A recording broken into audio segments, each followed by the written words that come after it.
DSP. J'ai dit aux gens, c'est pas DSP qui vaut mango. Mais DSP, pour nous, c'est le dépistage reste la seule prévention pour notre sensibilisation. Donc, nous demandons aux gens d'aller se faire dépister. Vraiment pour le soutien que vous apportez à Zeller Drepa. Et nous sommes derrière vous, ces grands messieurs. Et tu peux juste te mettre comme un bouclier et nous allons nous cacher derrière vous. Voilà, c'est notre protection M001.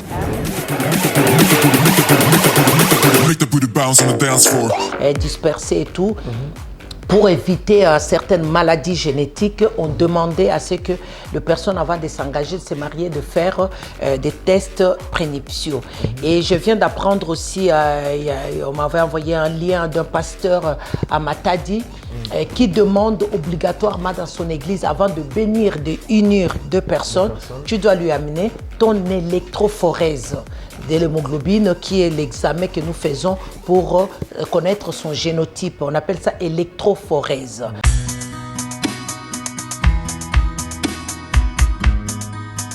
Nouveau. Studio M001 à Lausanne. Présente Micro ouvert. Bienvenue dans Micro ouvert, la nouvelle émission socio-culturelle produite depuis le tout nouveau plateau du Studio M001. Un espace moderne, convivial et inspirant où la parole est libre et les idées s'expriment sans filtre. Micro ouvert, c'est le miroir de notre société, des débats constructifs, des invités de marque, des sujets de fond sur la culture, la jeunesse, la diaspora et la vie quotidienne.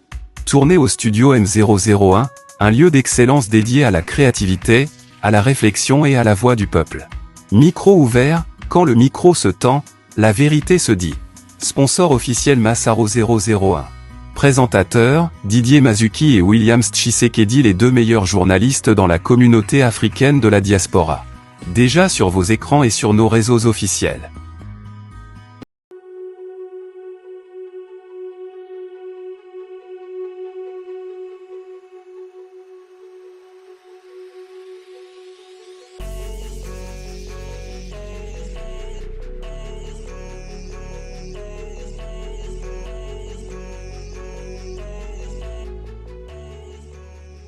Mesdames et messieurs, bonsoir et bienvenue dans votre émission Micro ouvert. Aujourd'hui, nous avons l'immense plaisir de recevoir Julie Citron, qui est fondatrice et présidente en même temps de l'association Zeller Drepa. C'est elle qui est notre invitée dans cette émission Micro ouvert, qui est devenue, je peux dire, un rendez-vous dominical où tout le monde sont en train de passer ici. C'est grâce à un monsieur, un homme qui a conçu cette grande conception. Lui, on l'appelle le Massaro 001. Merci à la grande équipe, merci à toi, Demak IVP, d'être là.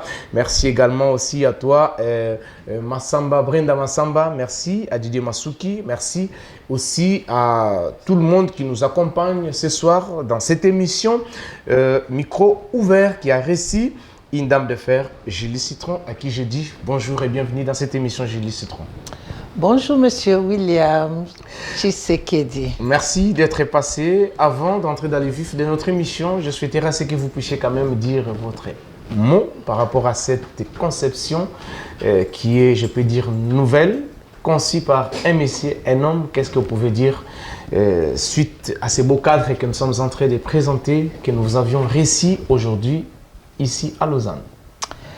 Merci beaucoup. Je tenais vraiment à remercier ces grands messieurs, pas seulement par la taille, mais par sa vision aussi, monsieur Massaro 001, pour cette belle initiative, cette conception de nous réunir tous les dimanches et de venir parler un peu de tout ce qui se passe dans nos communautés. Vraiment, je tenais à remercier et cette belle action. J'espère que ça ira vraiment, vraiment très, très loin. Merci beaucoup.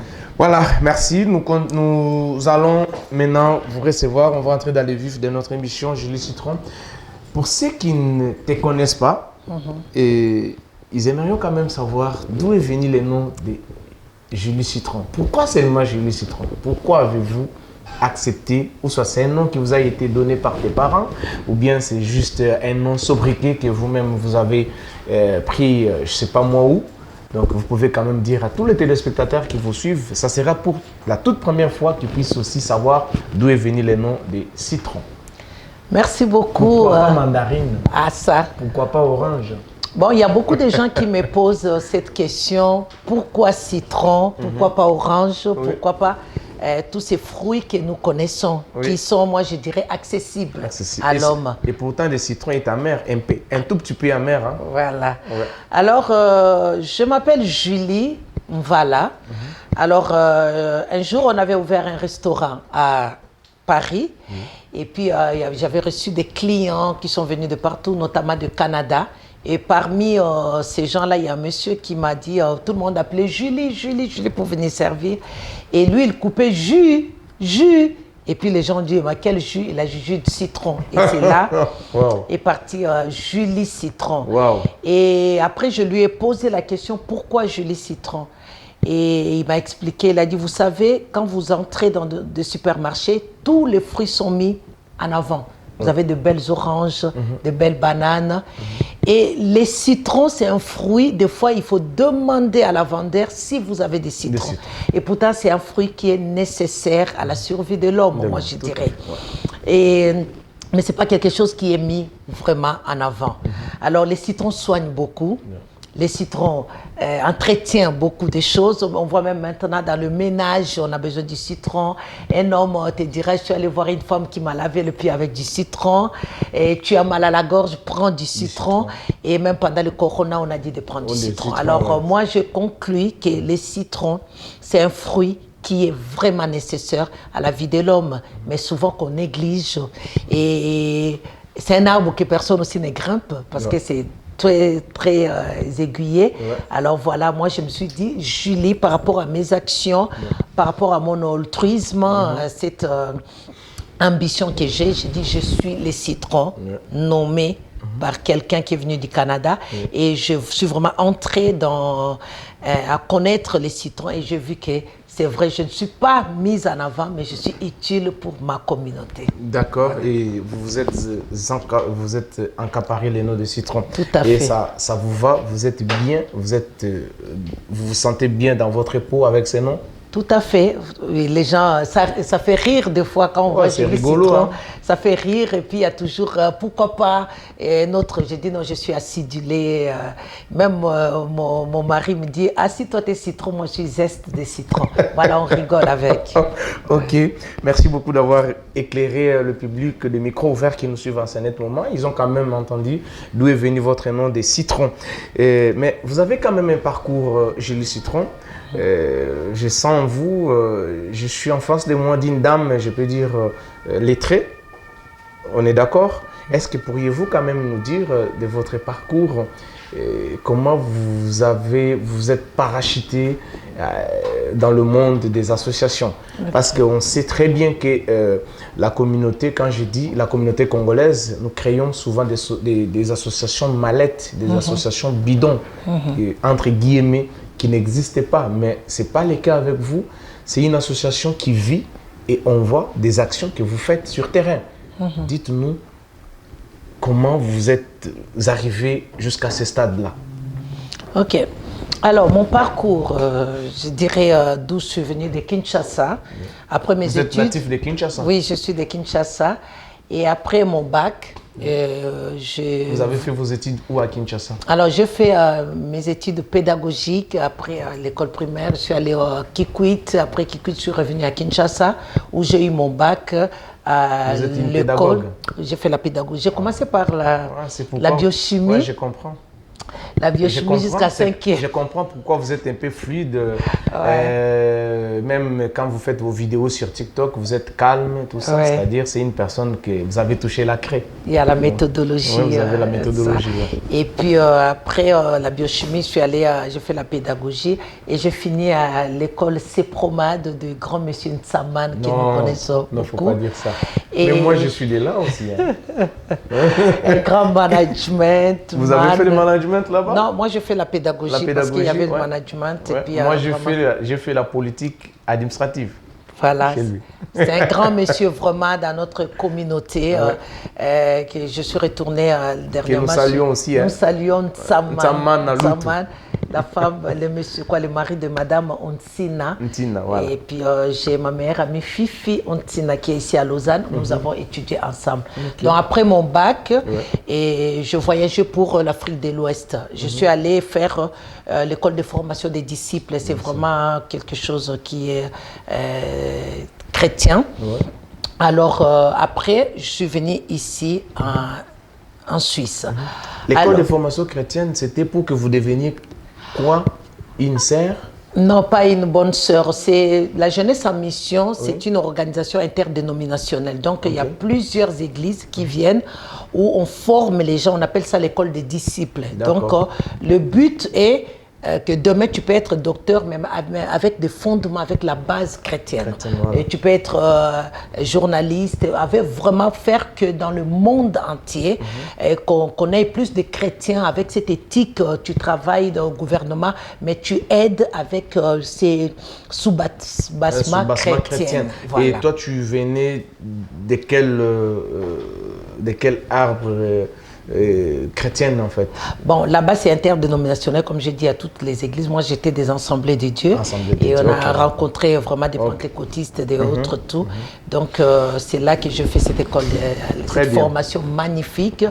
Et tu fais la formation je fais au Togo, et je suis allée faire cette partie pratique au Bénin. Donc on a sillonné le Bénin, des Porto Novo, Cotonou, Boycon jusqu'à Bomey. C'était juste magnifique.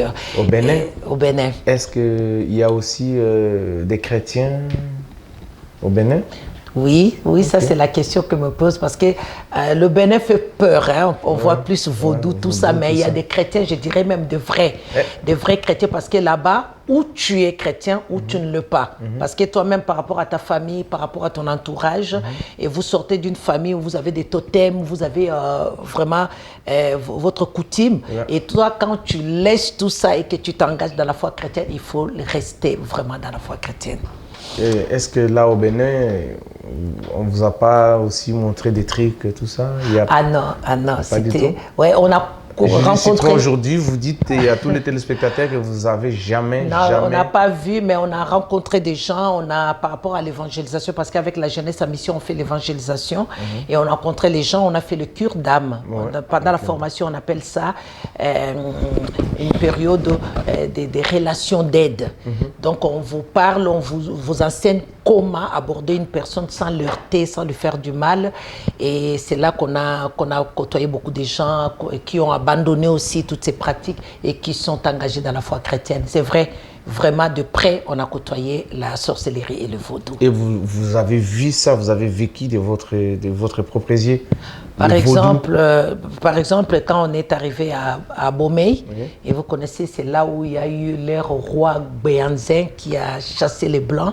Et là-bas, même la surveillance de la ville est faite par les sorciers.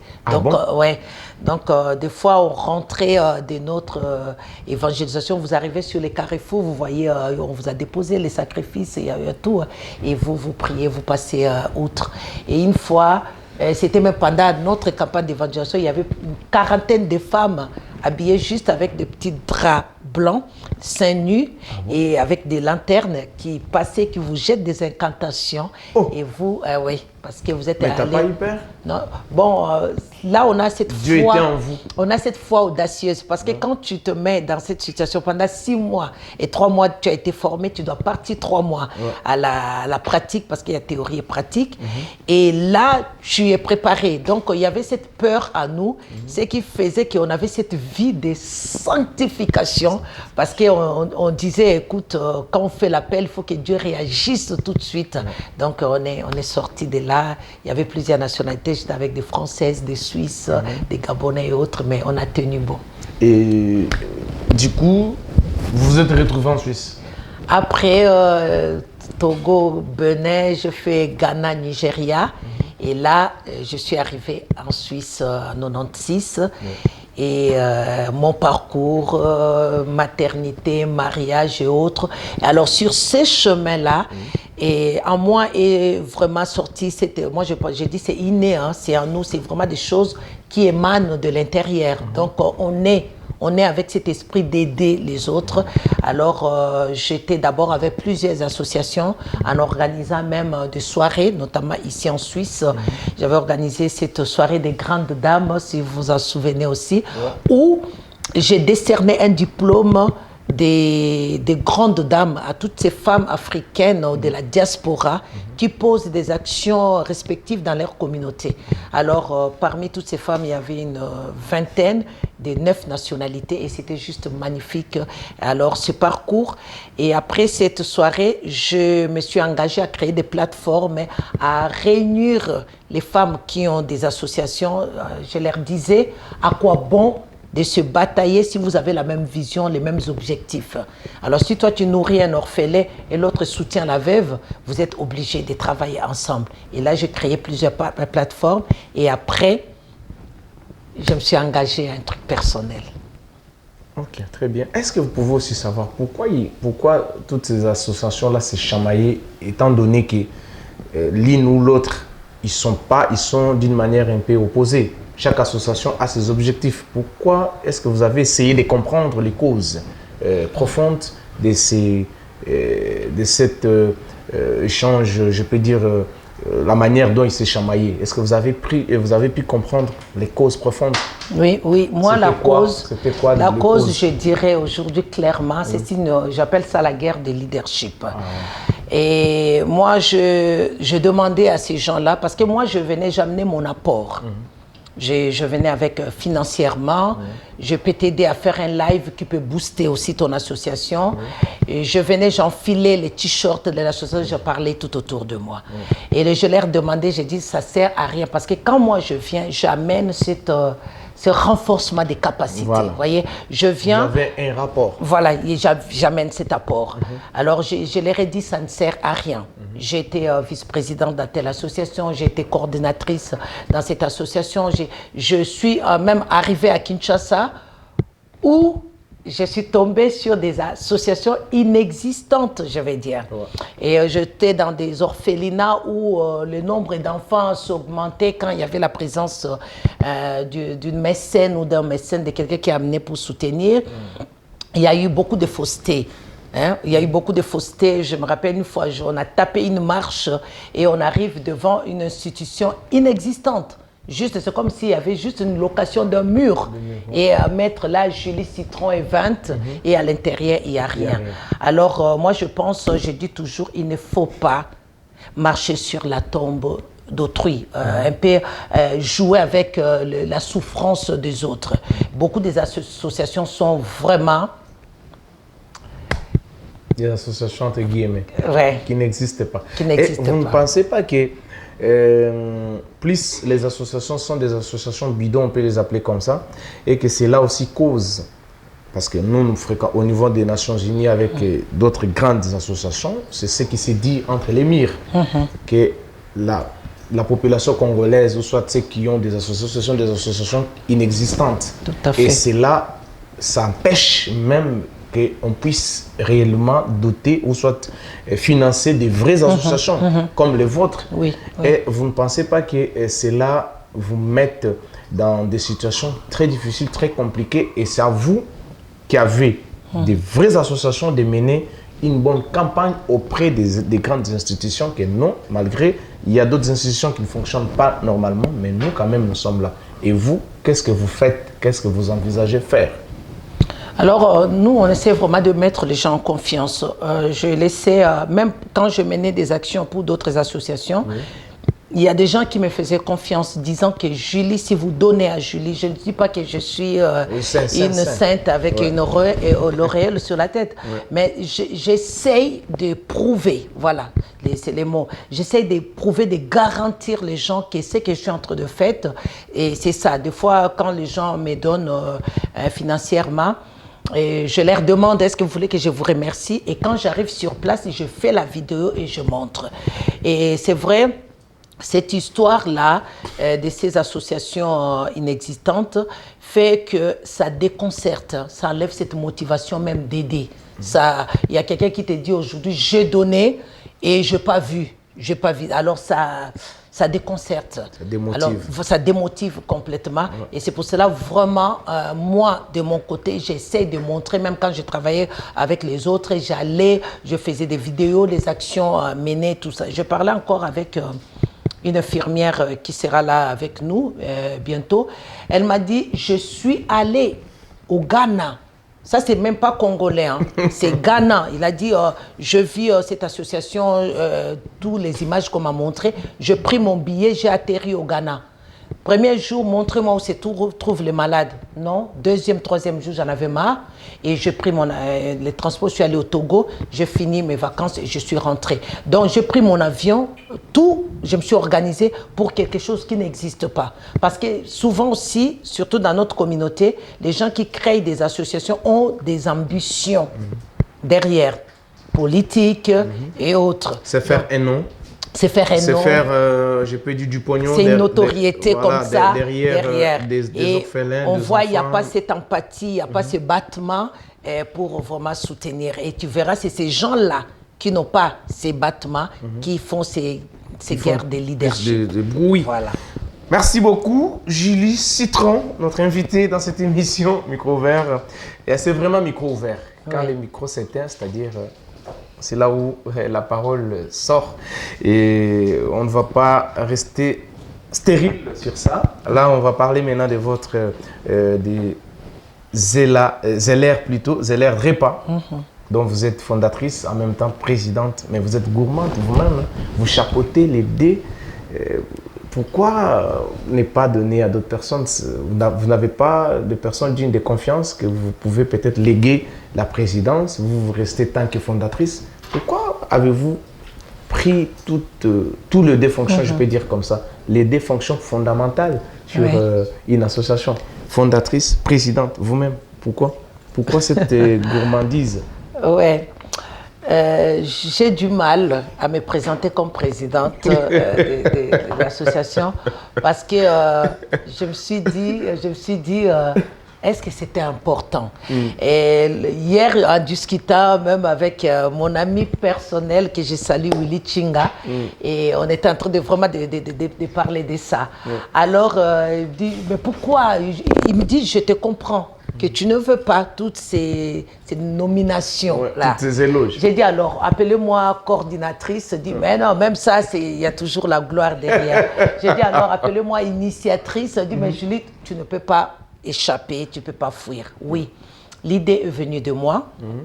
Et création de cette association Zeller Drepa, qui n'est pas une fondation, hein, parce qu'il y a une différence entre une association et une fondation. Ouais, alors, si on dit association, c'est parce que je ne suis pas que la présidente et je travaille avec une équipe, avec un comité. Voilà, vous êtes arrivés. C'est pourquoi j'ai dit, mais pourquoi vous êtes vous-même, vous chapeautez les deux, fondatrice, présidente, et pourtant c'est une association qui devrait avoir aussi d'autres personnes qui peuvent prendre la présidence. J'ai une vice-présidente, Lina Di Cristofaro. Ah ouais? Elle est où? Elle est à Rôle. Ici en Suisse? En Suisse, elle est suisse. On la salue aussi. Hein. Nous sommes avec votre fondatrice. Hein. Italienne. Bace Regina. Okay. Voilà, elle, c'est vraiment une dame avec qui j'ai une histoire. Elle a travaillé aussi en Afrique, au Mali, tout ça dans les milieux associatifs. Et elle est venue aussi soutenir cette initiative. J'ai aussi ma secrétaire Janice Mvala, et qui est française. J'ai la coordonnatrice, donc cette femme-là qui s'occupe c'est elle qui écrit à OMS, c'est elle qui écrit, qui fait des lettres de partenariat, c'est elle, vraiment une femme très intelligente qui s'appelle Dorcas Louvissa.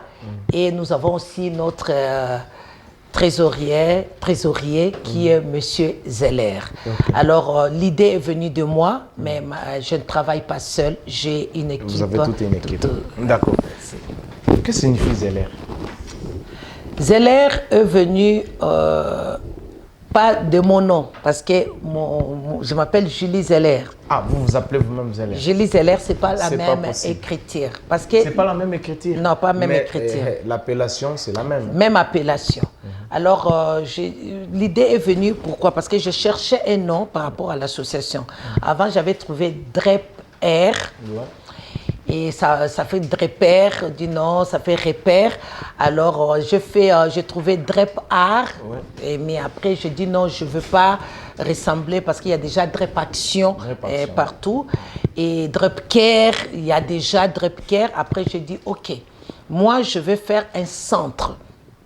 Parce que l'objectif, c'est de créer un centre aéré pour le drépanocytaire, pour les personnes ayant cette maladie. C'est pour cela, ZEL.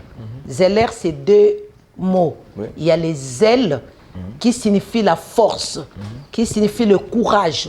On veut donner du courage parce que c'est une maladie qui nécessite beaucoup de courage une fois que tu es dépisté drépanocytaire. C'est pour cela qu'il y a ZEL. Et puis il y a l'air.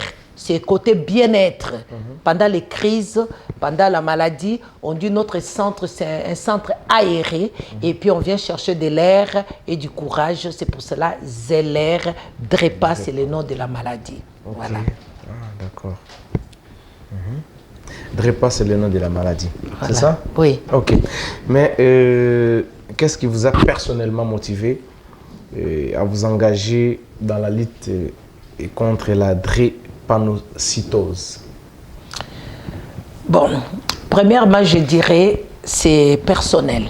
Vous êtes victime? Je suis porteuse. Ah, ok. On appelle ça porteuse saine. Alors, si je vous posais une question, Monsieur Williams, est-ce que vous connaissez votre groupe sanguin? Si, je connais. Et est-ce que vous connaissez votre génotype? Ça, c'est purement scientifique, ça. C'est purement médical. Peut-être des mecs, comme il est infirmier, il va m'aider. Voilà. Ouais. Connaître son génotype, c'est très, très important pour nous, Africains, Afrodescendants, et surtout de l'Afrique subsaharienne. Parce que la drépanocytose, c'est la première maladie génétique au monde qui nous touche. Nous, surtout qui avons la peau foncée. Ouais. OK? Ouais. Alors, beaucoup connaissent leur groupe sanguin. Ouais. Moi, je suis O+. Ouais. O+, voilà. Et comme Massaro, lui, voilà. O+.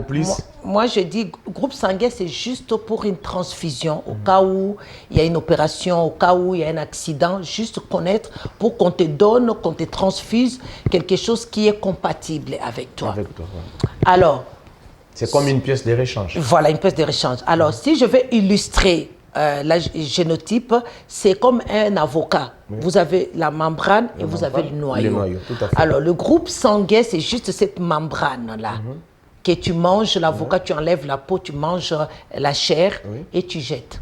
Mais les noyaux, par contre, si tu les jettes, après, il fait quoi? Il repousse. Voilà. Alors, c'est ça notre génotype, cette identité génétique que tout le monde doit connaître. Alors, nous, Africains de l'Afrique subsaharienne, sud de l'Amérique, l'Asie, et je viens d'apprendre même la Turquie, qu'il y en a beaucoup là-bas, nous devons obligatoirement connaître chacun son génotype. Parce que quand tu connais, il y a le A et le S. Et le S, ouais. Alors quand tu connais ton génotype, où tu es AA, tu es sain. Tu n'as pas de problème. Si tu es AS, tu portes la maladie. Et si tu es SS, tu as la forme grave de la maladie. Alors, une fois qu'on connaît son génotype, on fait attention même à faire des enfants parce que sinon, vous faites des enfants malades qui vont souffrir toute leur vie. C'est ça la génotype. Moi, je suis AS, porteuse saine de la maladie, et je suis cette donneuse potentielle. Alors, si je fais un mauvais choix et je rencontre quelqu'un qui a le même génotype que moi, nous avons cette probabilité d'avoir des enfants malades. Julie Citron, si je comprends bien, vous, quand je parle de vous, tant que la personne Julie Citron, avant de vous engager, parce que votre hérédité aussi, c'est un témoignage, hein? Donc, avant que vous puissiez vous engager avec une personne, il faut faire il faut faire vraiment des examens appropriés pour que vous puissiez comprendre, parce que vous-même, vous êtes donatrice, c'est ça? Oui, porteuse. Vous êtes porteuse, excusez-moi. Donc, c'est-à-dire, si vous vous engagez avec une personne qui est aussi porteur comme toi, c'est fini. Les enfants vont sortir, ils seront comment? SS, tout ça?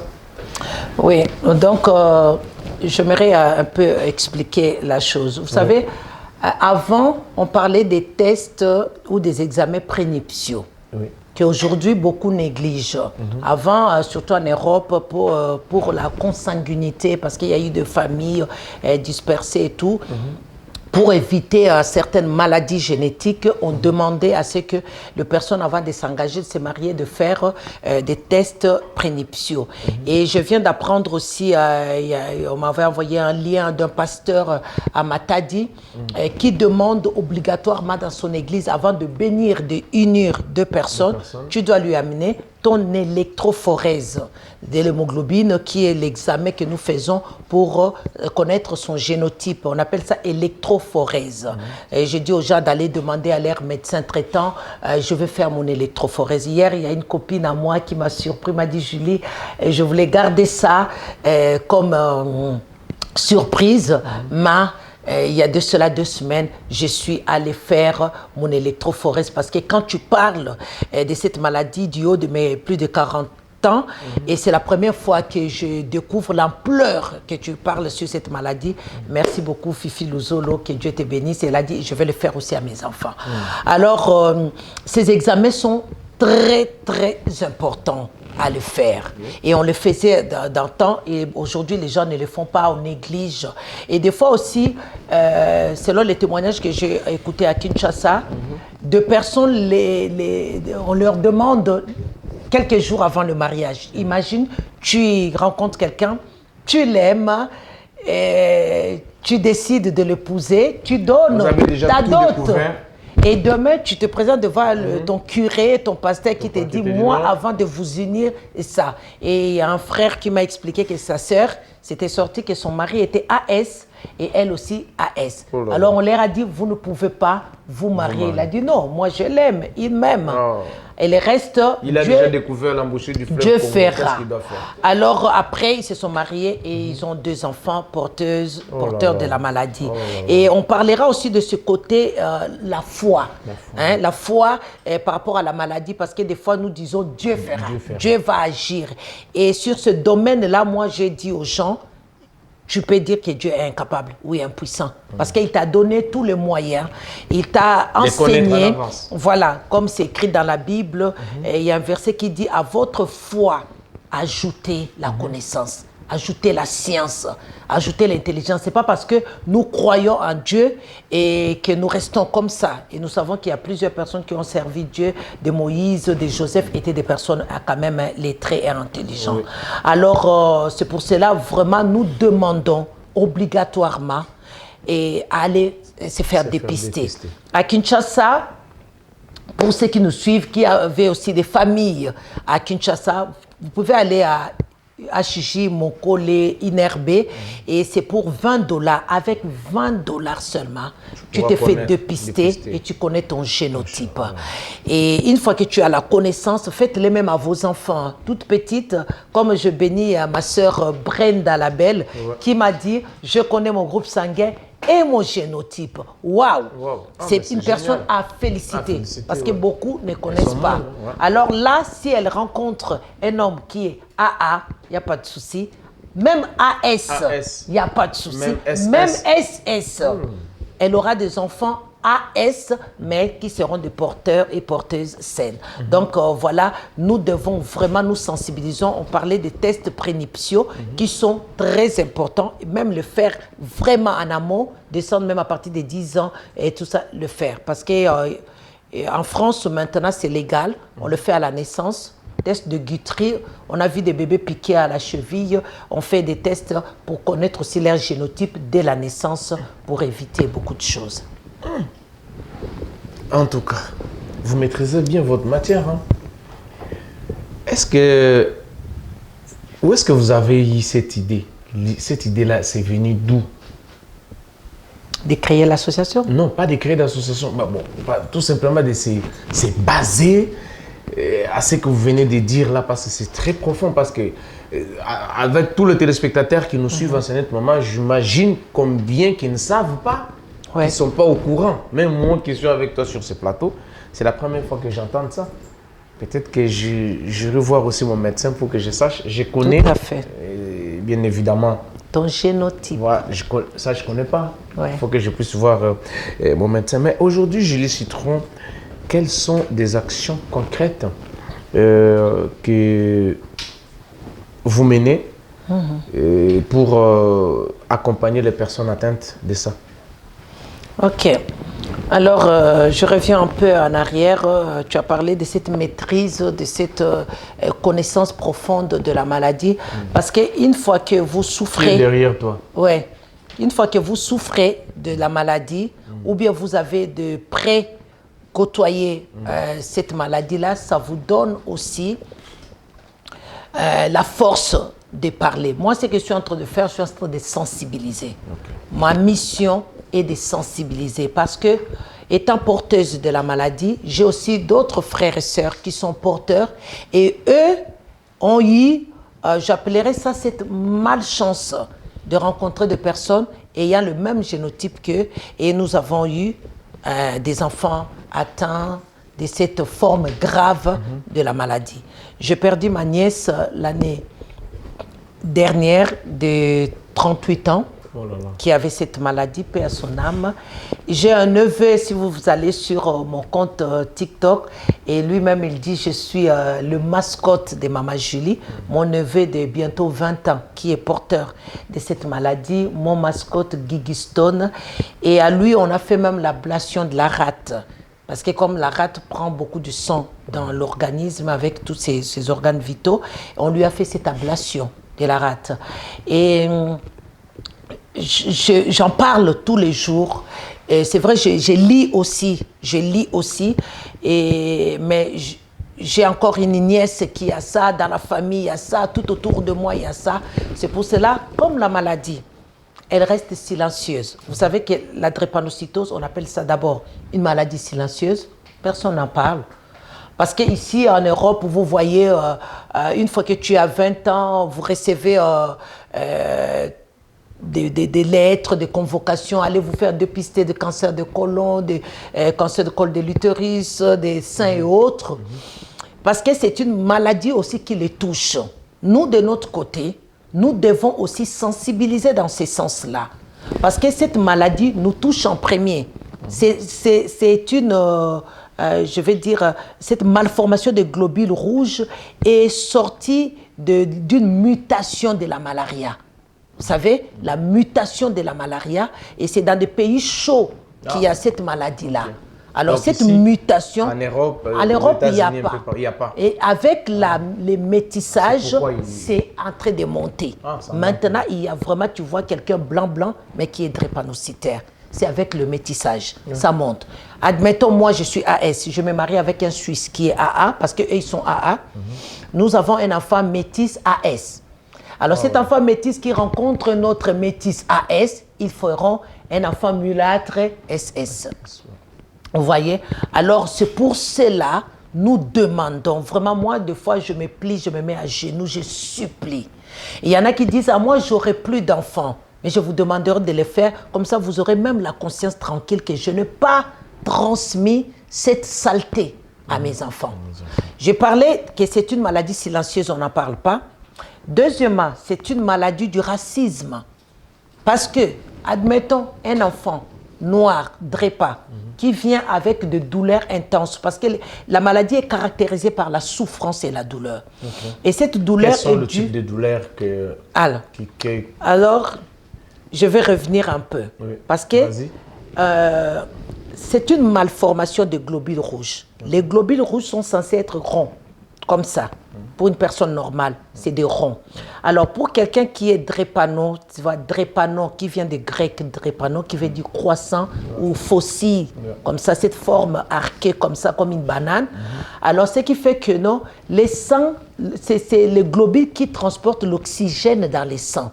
Alors, une fois que tu as des globules qui ne sont pas ronds, parce que quand c'est rond, ça roule comme des billes facilement. Ouais. Et quand c'est arqué comme ça, et ça arrive quelque part, ça se croise 2, 3 globules, et il n'y a plus de circulation d'oxygène. Ce qui fait que ça crée ce qu'on appelle des troubles vaso-occlusifs. Alors, ces troubles-là, ces crises-là, ça fait que non, on a mal aux os, on a mal aux côtes, et quand ça bouge comme ça, il n'y a pas d'oxygène. Et quand il n'y a pas d'oxygène, vous savez, c'est quand il n'y a pas d'oxygène, il n'y a pas la vie. Alors ça commence même à créer on appelle ça cette narcose-là, et ça tue les cellules, ce qui fait qu'il y a des douleurs intenses. Et ces douleurs sont évaluées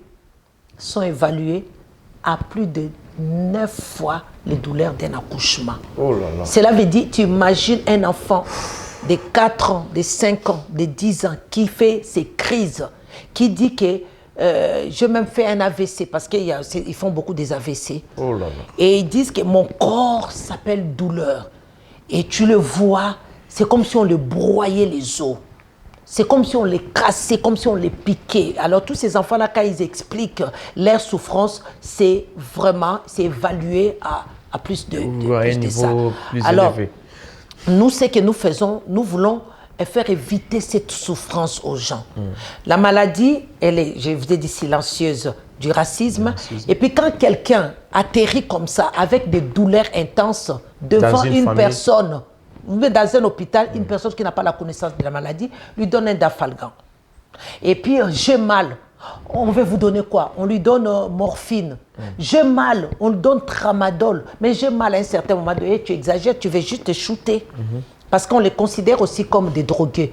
Parce qu'il faut vraiment quelque chose de fort pour calmer ces douleurs-là. Y a-t-il un produit, comme vous venez de dire, y a-t-il un produit du genre calmant qui peut calmer cette douleur? Il y en a? Transfusion. Pour les calmer vraiment, il faut une transfusion. C'est pour cela qu'on demande aux gens qui sont donneurs universels, qui ont le groupe sanguin au plus, d'aller donner de leur sang. Parce que ces personnes-là sont des vampires, moi j'ai dit, parce qu'ils vivent du sang. Ils ont besoin d'un sang. Parce que le sang d'une personne normale se renouvelle tous les 3 mois, 90 jours. Okay? Mais le sang d'un DREPA se renouvelle tous les 10 à 20 jours. Cela veut dire qu'il a besoin d'une transfusion tous les mois. Alors, c'est cette transfusion qui va amener de nouvelles globules dans son sang, lui peut donner un peu de répit à cette personne-là. Vous voyez? Donc, pour l'instant, les traitements pour guérir, entre parenthèses de ça, c'est une greffe de moelle osseuse. Alors, greffe de moelle osseuse ici, en Europe, c'est de 400 à 1 million. Alors, pour recevoir cette greffe, premièrement, il faut que ça vienne de la fratrie. Ça doit être que ton frère et sœur qui peuvent te donner. C'est pour cela qu'il y a des enfants qu'on demande même aux femmes, tu dois faire un enfant médicament pour qu'on puisse récupérer des cellules souches en cette personne-là pour pouvoir donner à l'enfant malade. Alors, si on ne trouve pas vraiment aux frères et sœurs, on est obligé d'aller chercher chez la maman. Alors, une fois qu'on a une personne compatible à vous donner cette greffe, vous devez passer d'abord la chimiothérapie. On tue toutes les cellules. Après la chimiothérapie, la radiothérapie. Tu perds les cheveux, tu perds les cils, tu perds tout. Et puis, après la radiothérapie, on doit encore t'immuniser dans une chambre. Là, tu restes à l'hôpital, dans des chambres, on appelle chambres stériles.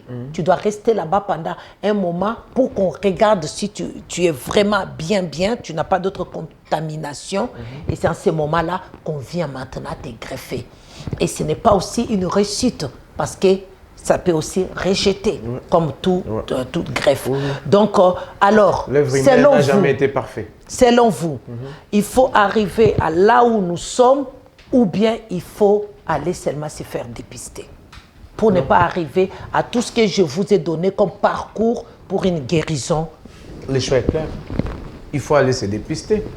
Voilà. Le choix est clair, il faut se dépister. C'est pour cela, en parlant de nos actions concrètes, et là, nous sensibilisons. J'étais à Kinshasa cet été. j'ai fait une conférence de sensibilisation au Palais du Peuple le 13 septembre. On était à l'intérieur du Palais du Peuple où nous avons organisé cette journée d'information, de sensibilisation à la prévention de cette maladie. Nous avons demandé aux gens, s'il vous plaît, parce que vous n'êtes pas allé à l'hôpital Kalembelembe, vous n'êtes pas allé à l'hôpital de Mabanga à Yolo, vous n'êtes pas allé à l'hôpital de Monkole.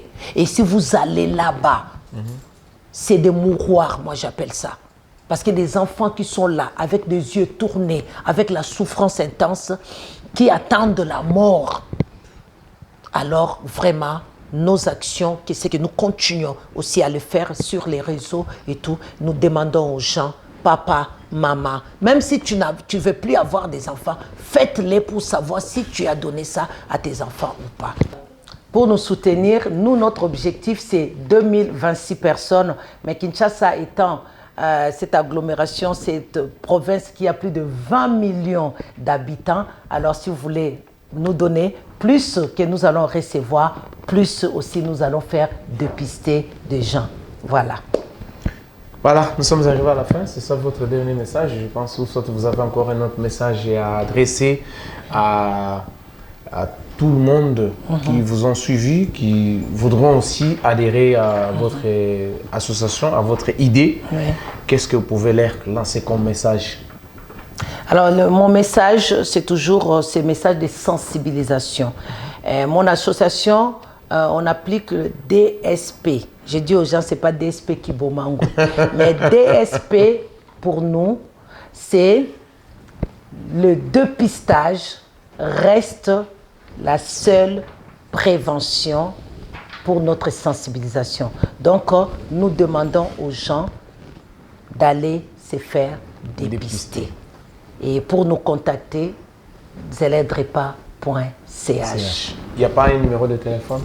Tout est sur le site. Vous allez zeledrepa.ch. Vous voulez aussi nous écrire, il y a tout est là-bas. Voilà. Merci, fidèles téléspectateurs. Nous sommes arrivés à la fin de notre émission Micro ouvert qui a réussi pour vous Julie Citron, fondatrice et puis présidente de l'association Zeller Drepa. C'est elle qui nous a honorés aujourd'hui dans ces beaux plateaux de Salah conçus. Cette conception que nous sommes en train de dire un grand merci à un monsieur, c'est grâce à lui, Massaro 001. Merci beaucoup. Qui fera aussi partie de l'un de vos partenaires. Moi, je vous le donne déjà. Merci beaucoup. Voilà. Donc, il sera, s'il fait quelque chose aussi, il faut nous le dire. Hein. Comme ça, nous, on va savoir comment nous allons faire. Il n'y a pas de souci, tout est Parmi là. les 26 000 personnes, peut-être il peut prendre en charge même 1000. Hein, 1000, oui, il peut prendre 1000 personnes. 1000 voilà. personnes, ça nous aiderait. Le 14 février, déjà, il sera là. Merci beaucoup, Massaro. Merci, partenaire.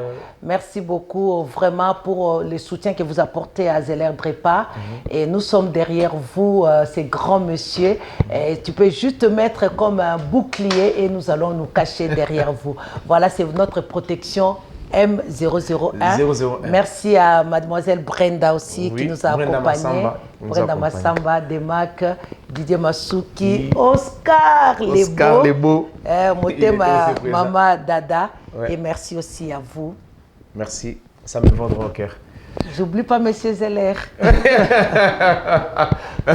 Voilà, merci, nous sommes arrivés à la fin, fidèles téléspectateurs. Moi, votre humble serviteur, William Tshisekedi, je vous retrouve prochainement avec d'autres invités, mais surtout, continuez à nous faire confiance. Merci à la grande équipe, merci à toi, Demak IVP, merci à toi, Massamba Brenda. On a toujours dit que c'est la taille et la beauté qui troublent les hommes. Et là, tous les atouts, merci. Merci aussi à toi, Oscar Lebeau. Merci infiniment aussi à Didier Masuki, mon bel Amandé Fapembe. Donc, moi, je l'ai toujours dit, mon compagnon d'élite, mais il est un tout petit peu absent pour cette émission. Mais vous allez le voir dans d'autres émissions parce qu'il sera déjà là. Merci. Je vous retrouve prochainement. Bye bye et à bientôt. Merci. Au revoir.